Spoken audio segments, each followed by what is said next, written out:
I'm archiving every distortion. I am Ibrahim Traoré, and today I'm pulling off your masks. Yes, you heard correctly. I, whom you call a young military junta leader, whom you brand as a dangerous radical, whom you serve up as an anti-Western dictator, am now telling you the truth. And this time you cannot turn off your microphones. This time you cannot turn away your cameras. This time your editors cannot cut this speech. Because the world you monopolize no longer exists. Because millions will hear these words now, without passing through your filters, without being subjected to your distortions, without being muddied by your lies. I am 34 years old. Every day of my life, I grew up with your lies. As a child, I would watch Africa on television. Always the same images. Children with flies, dry lands, weapons, death. This is Africa, they told us. This is what Africa is. And we believed it. We were ashamed of ourselves. We were ashamed of our own lands, of our own people. But then I grew up. I read, I researched, I questioned, and I understood that the Africa you showed us wasn't real. The story you told us was a lie. The fate you imposed on us was a script you had written. For years, how have you portrayed Africa? How have you shown it? How have you sold it to your viewers? As if we were creatures who had no share of humanity, as if we were savages left outside of civilization, as if we were wretches waiting for you to save us. Every day, every hour, every minute, the same story plays on your screens. Hunger, war, disease, corruption, terror, chaos. These are the words that come to mind when Africa is mentioned.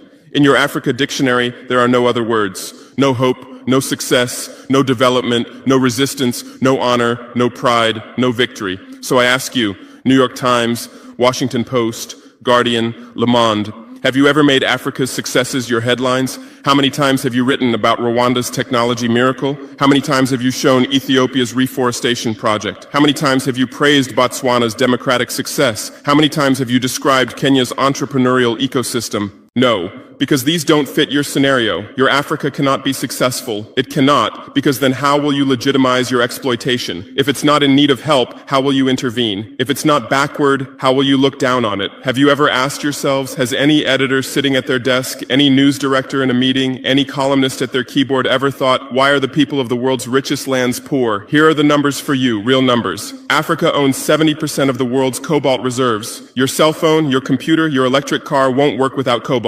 This cobalt comes from Congo, but Congolese can't afford cell phones. Africa owns 90% of the world's platinum reserves. Catalytic converters, electronic devices, medical implants, they all need platinum. This platinum comes from South Africa, but South Africans are crushed by unemployment. Africa provides 30% of the world's gold production. Mali, Burkina Faso, Ghana, Tanzania.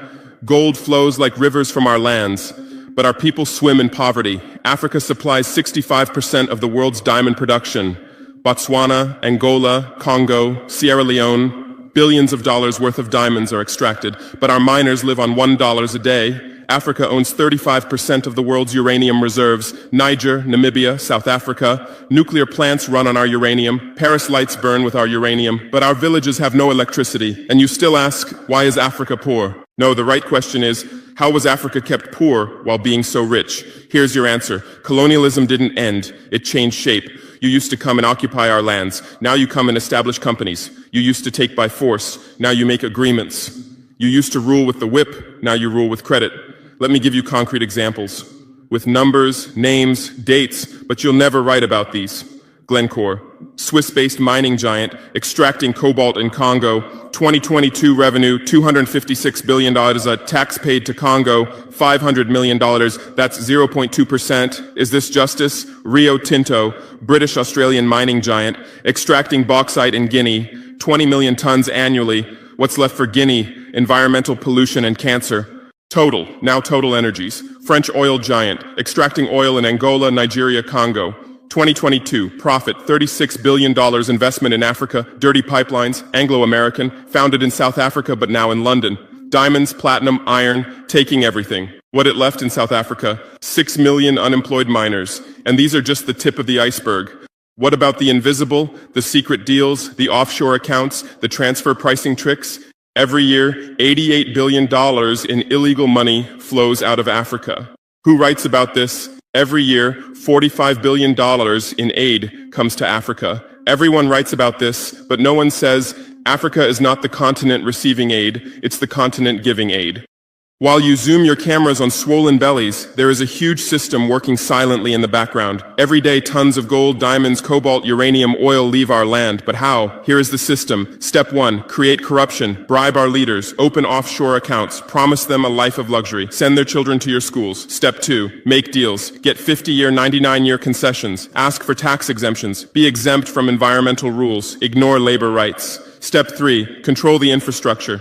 Take over ports, airports, railways, but only from the mine to the harbor. Don't build roads to the villages. Don't bring electricity to schools. Step 4, provide security. Set up private security companies. Arm them. Declare protesting. Step 5, silence the media.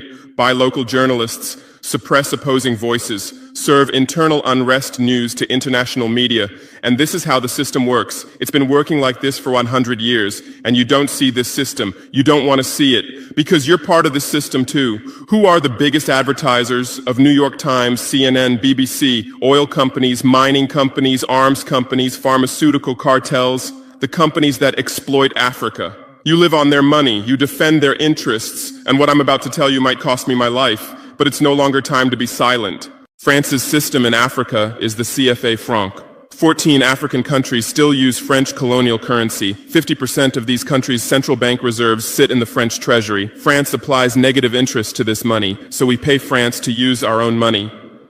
Through this system, France transfers $500 billion worth of resources from Africa every year. Does anyone write about this? No. But when France gives Africa 10 billion euros in aid, it makes headlines. Britain's system is more sophisticated. London is the world's money laundering center. City of London, offshore paradise. Every penny stolen from Africa passes through London. Jersey, Guernsey, Cayman Islands, Virgin Islands, all under British control. Africa's wealth hides there. America's system is AFRICOM. Africa Command, 46 military bases on the continent. Official purpose, security. Real purpose, resource control. Drones in our airspace every day, listening devices everywhere. They say fighting terrorism, but it's not terrorists. It's people's leaders who are targeted. China is the new player, says win-win, builds infrastructure, gives credit, but in exchange for what? 99-year port concessions, mining rights, agricultural lands, debt-trap diplomacy, ask Sri Lanka, ask Zambia, and you write about none of this. Why? Because you're not free press. You're corporate press. Your bosses are billionaires. Jeff Bezos bought Washington Post. Why? For love of journalism? Rupert Murdoch's media empire, Fox News, Wall Street Journal, The Sun, The Times, all from the same hand, all giving the same message. West is good, others are bad. Carlos Slim is the largest shareholder of New York Times, Mexican billionaire. Where's his wealth from? Monopolized telecommunications, got rich off Latin America's back, now controls America's most respected newspaper. And you claim to do independent journalism? Who are your editors? Which schools did they graduate from? Harvard, Yale, Oxford, Cambridge? Always the same elite schools, always the same worldview, always the same prejudices. How are your reporters selected? How many languages does your Africa correspondent speak? French, English, that's all. Swahili, Hausa, Yoruba. My beloved brothers and sisters across this mighty continent we call Africa, before you call me a leader, call me your brother. Before you see a soldier, see a servant. And before you judge me through the lens of your religion, listen to the ache in my voice, because what I bring you today is not politics. It is not a speech. It is a cry from the depths of a heart that is not weak but weary. Weary of watching this continent, once the roar of lions, reduced to whispers. Africa is bleeding.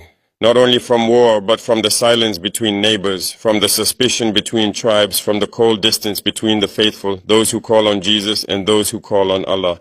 And I ask you why? Who taught us to fear hands raised in prayer just because the words are different? Who convinced us that a Muslim in Mali and a Christian in Congo are born enemies? Who buried distrust so deep that even shared suffering can't dig it out? Let me be clear, it was never God, it was never Jesus, it was never Muhammad, not the Spirit, not the Prophet, not the Scriptures. No, it was men. Men with pens and borders, with guns and flags, empires that came with religion in one hand and a sword in the other, not to save us but to split us. And when we were divided, they devoured us. They fed on our unity like vultures while we fought over crumbs and creeds. Today I don't speak just as a president, I speak as a son of this soil, as a man who has walked through markets where the call to prayer rises beside songs of praise. I've seen Muslims feed Christian orphans. I've seen Christians shield Muslim neighbors from violence. I've seen men from neither faith give everything for both. So tell me, who taught us we're at war with one another? I do not speak to blame, I speak to awaken. Because our true enemies are not each other. They are the ones who control the loans, the guns, the narratives, the trade, the